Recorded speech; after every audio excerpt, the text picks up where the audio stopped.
Hey guys, welcome to my channel Aaryashi shorts. कैसे हो आप लोग वाईटी फैमिली? आई होप आप लोग अच्छे होंगे।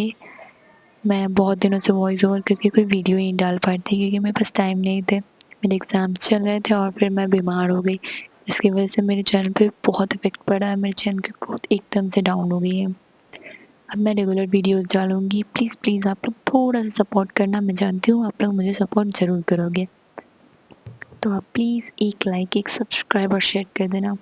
हमारे एफर्ट्स लगते हैं बहुत ज़्यादा वीडियो शूट करने में। आपकी एक लाइक, कमेंट, शेयर, सब्सक्राइब हमें अप्रिशिएट करती है। तो प्लीज़ प्लीज़ लाइक कर देना और चैनल को सब्सक्राइब कर देना। और अगर आपको कोई रेसिपी चाहिए तो आप मुझे कमेंट कर सकते हो।